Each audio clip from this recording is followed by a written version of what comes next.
Hello friends, welcome. In this video we are going to discuss about again basics of Android. So in my previous video I have been discussing basics of Android and we will continue with the same. So the first unit of our syllabus, mobile computing, is entirely based on the basics of Android. Okay, so chapter 1 was already discussed in my previous lecture, and now in this video we are going to discuss chapter number 2 of unit number 1, that is again basic concept continued. Here we will be discussing what is the environment, how can we set up the environment for developing applications for Android platform, what are the possibilities, what is the availability, and what can be done. Okay, developing for mobile and embedded devices, what should we keep in mind while developing for mobile device or any such small handheld device, and the tools for developing for Android, means what tools are available to us for developing application which can boost our development or which can help developing applications for Android. So let's start developing for Android.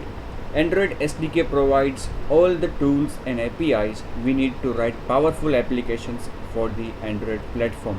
So as I told you earlier, SDK, software development kit, for each Android version released there is a software development kit also released, and this software development kit is the thing which a developer will need.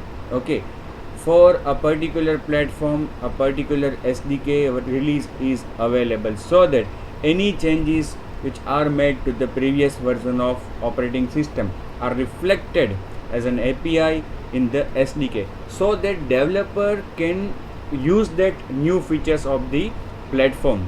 Okay, so it is very good that Android is also releasing SDK versions for each Android release, and this SDK version, as I told you, are referred as API, and each API is leveled according to its version. Okay, and these level are numeric integer value.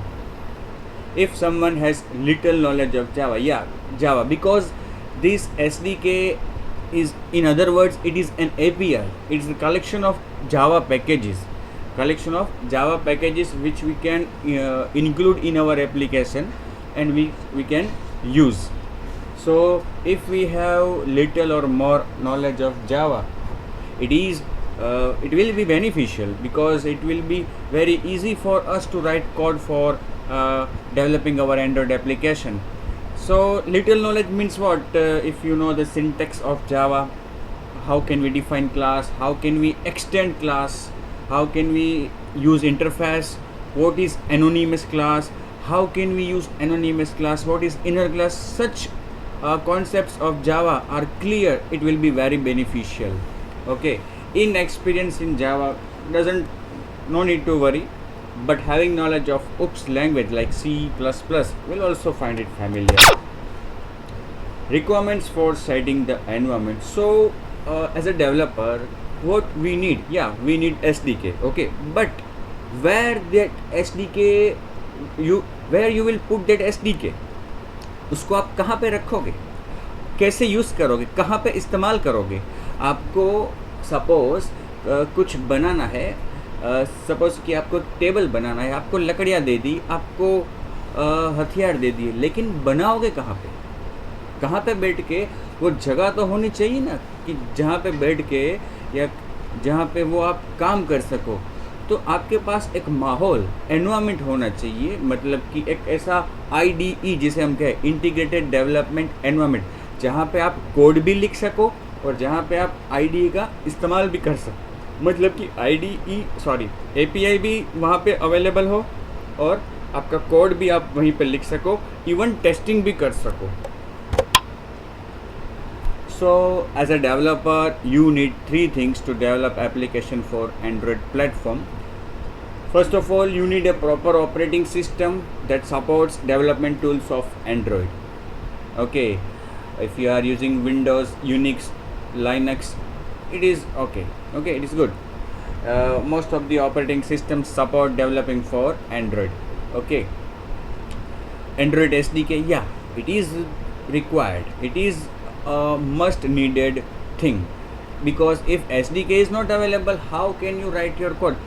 अगर आप लिख भी दो, चलो आपको knowledge है, आप code लिख भी दो, लेकिन वो हमें पता है, आपको पता होगा कि फॉर एग्जांपल मैं आपको सी लैंग्वेज की बात करूं, सी लैंग्वेज में आपको कोड लिखना आता है, आपने कोड लिख दिया, ठीक है, प्रिंट एप, स्कैन एप, सब फंक्शंस आपने उसमें यूज़ किए, लेकिन आपके पास हेडर फाइल्स है ही नहीं। जो हम हेडर फाइल इंक्लूड करते हैं stdio.h, conio.h, वो हेडर फाइल जो इंक्लूड्स करते हैं हम, वो हमारे पास है ही नहीं, उसको इंक्लूड भी नहीं किया और आपके पीसी में भी नहीं है।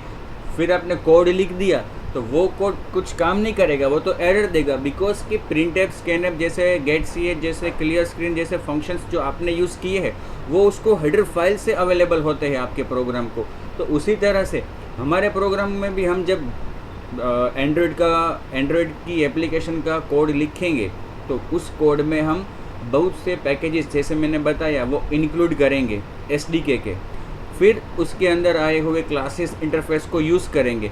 अब वो है ही नहीं हमारे पास, तो कोड लिखने से, वो तो जावा का प्रोग्राम आपको पता होगा कि कोर जावा में जब हम सपोज़ कि आप कोर जावा में डेट क्लास का यूज़ करते हो, date class current date and time display करने के लिए, लेकिन आप उस पैकेज को जिसमें ये डेट क्लास अवेलेबल है उस पैकेज को इंपोर्ट नहीं करते, यूटिल पैकेज को, तो क्या होगा, इट विल गिव एरर।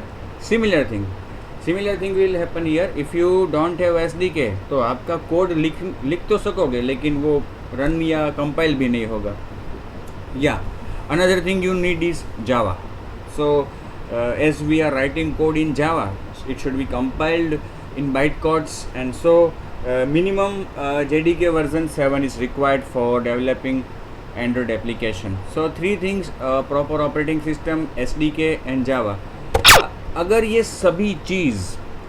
सभी चीज़ हमें एक जगह पे मिल जाए तो बेहतर होगा।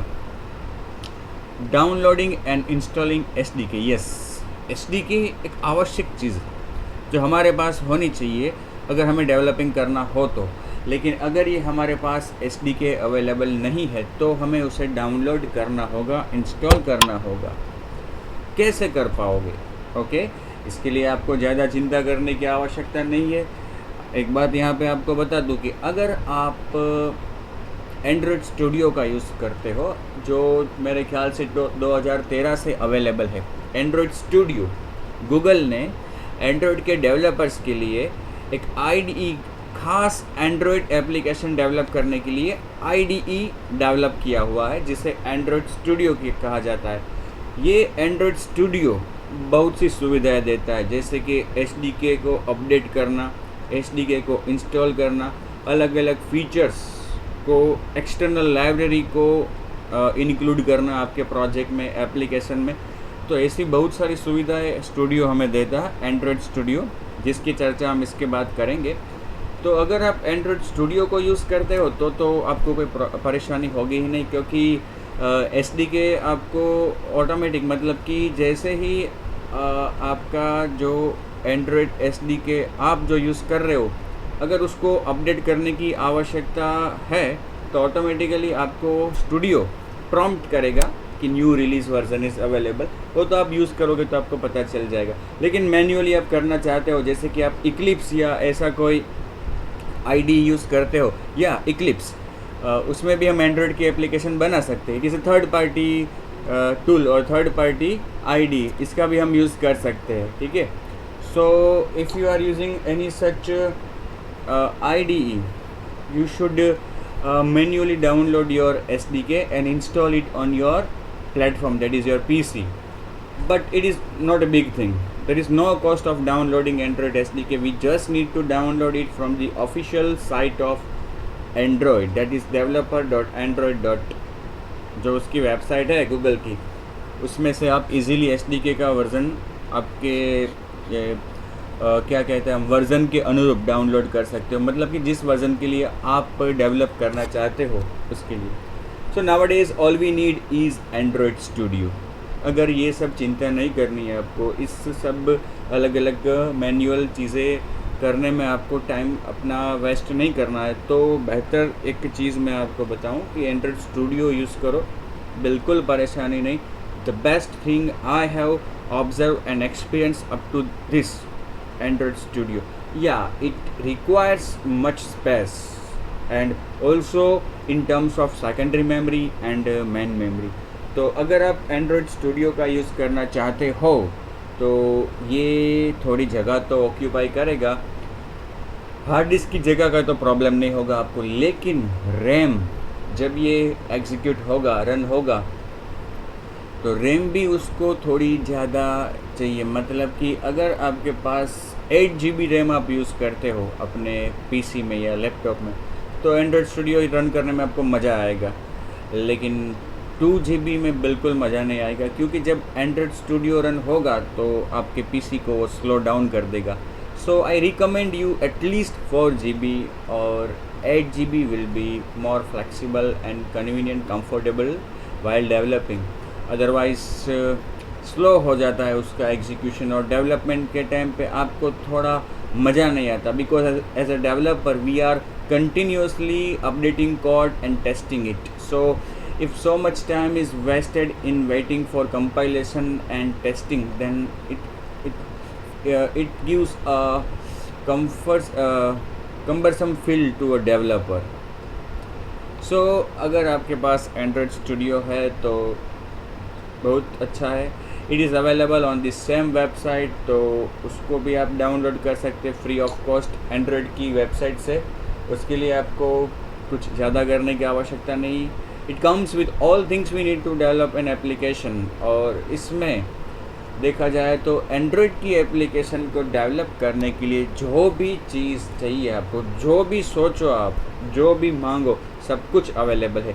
कहीं भी बाहर देखने की आवश्यकता ही नहीं रहेगी आपको। अगर आपके पास एंड्रॉयड स्टूडियो है तो everything is available for you.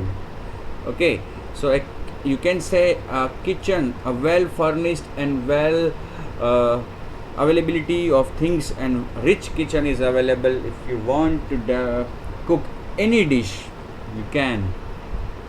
Earlier we need to download SDK, Eclipse and ADT, लेकिन जब एंड्रॉयड SDK का यूज़ हम नहीं करते थे, सॉरी एंड्रॉयड स्टूडियो का यूज़ हम नहीं करते थे, और इक्लिप्स या ऐसे कोई थर्ड पार्टी IDE का यूज़ करते थे या करते हैं अगर हम, तो हमें सभी चीज़ अलग अलग डाउनलोड करनी होगी। क्योंकि देखो इक्लिप्स का यूज़ करते हम, तो ऐसा नहीं है कि इक्लिप्स केवल एंड्रॉयड के लिए ही है। इक्लिप्स तो जावा के लिए भी है, C++ के लिए भी है। तो अगर आप एंड्रॉयड के लिए इक्लिप्स यूज़ करना चाहते हो, एंड्रॉयड की एप्लीकेशन डेवलप करने के लिए, तो आपको अलग से ये सब डाउनलोड करना होगा, अलग से ये सब इंस्टॉल करना होगा। ओके, एंड्रॉयड स्टूडियो, देखो एंड्रॉयड स्टूडियो भी मैंने कहा आपको कि 2013 या उसके आसपास से अवेलेबल है मार्केट में, और वो भी फ्री में अवेलेबल है। आप इजीली उसको डाउनलोड कर सकते हो, official website of Google of Android. और उसके भी अलग अलग वर्जन्स अपडेट होते हैं एंड्रॉयड स्टूडियो के, उसके आधार पे, उसके अनुरूप आप अपना लेटेस्ट स्टूडियो डाउनलोड कर सकते हो, बेहतर रहता है। व्हाट इज़ इट, आपको भी ये प्रश्न हो सकता है कि ये है क्या studio. It is Android official IDE, integrated development environment, मतलब कि डेवलपमेंट करने के लिए एक उत्तम जगह। It is built for Android to accelerate our development and help to build the highest quality apps for every Android device. मतलब कि किसी भी प्रकार का एंड्रॉयड डिवाइस हो, क्योंकि आजकल मार्केट में ऐसा नहीं है कि भाई ये मोबाइल के लिए ही एंड्रॉयड ऑपरेटिंग सिस्टम है। एंड्रॉयड ऑपरेटिंग सिस्टम मोबाइल और उसके अलावा इसके जैसे और भी डिवाइसेस, जैसे कि टैबलेट, फैबलेट, ओके, और अलावा डिजिटल वॉच, घड़ी, क्लॉक भी आती, वॉच भी आती है, फिर आजकल सिक्योरिटी सिस्टम जो होती है, home security system, office security system, वो भी एंड्रॉयड प्लेटफॉर्म का यूज़ करती है। टीवी, हम मार्केट में आज स्मार्ट टीवी आ रहे हैं, तो वो भी एंड्रॉयड प्लेटफॉर्म पे रन होते हैं, या उसमें भी हम एप्लीकेशंस इंस्टॉल कर सकते हैं। यूट्यूब, मेल वगैरह हम उसमें भी, टीवी में भी यूज़ कर सकते हैं। ओके, अगर आपके पास सेटअप बॉक्स नहीं है तो easily you can connect your mobile's Wi-Fi with the Wi-Fi of the TV and use mobile data in TV to access online features or the features on demand. Okay, so बहुत से devices available है, किसी भी device. अब देखो Android platform, देखो हम जब एप्लीकेशन बनाते हैं तो एंड्रॉयड प्लेटफॉर्म के लिए बनाते हैं, और ज़्यादातर केस में जब हम इस सब्जेक्ट के दरमियान जो एप्लीकेशंस बनाएंगे वो मोबाइल के लिए बनाएंगे, क्योंकि एंड्रॉयड, मैंने बताया आपको कि एंड्रॉयड ऑपरेटिंग सिस्टम बहुत से अलग अलग डिवाइसेस में रन होती है, लेकिन सबसे प्रख्यात जो डिवाइस है, उसका सबसे ज़्यादा जो उसका उपकरण चलता है वो है मोबाइल। मोबाइल एक ऐसा डिवाइस है कि जो एंड्रॉयड ऑपरेटिंग सिस्टम से चलने वाला सबसे ज़्यादा उपकरण है। टीवी भी है लेकिन वो कम होंगे इस मोबाइल के मुकाबले, क्योंकि घर में 10 सदस्य हैं तो 8 मोबाइल होंगे, 5 मोबाइल होंगे, लेकिन टीवी एक या ज़्यादा से ज़्यादा 2 एवरेज हो सकता है। सो बहुत से डिवाइसेस अलग अलग है, किसी भी डिवाइस के लिए आप एप्लीकेशन बना सकते हो, क्योंकि हम प्लेटफॉर्म के लिए बनाते हैं। हम एंड्रॉयड प्लेटफॉर्म के लिए एप्लीकेशन डेवलप कर सकते हैं। तो अगर आप चाहो तो मोबाइल के लिए, अगर आप चाहो तो टीवी के लिए, अगर आप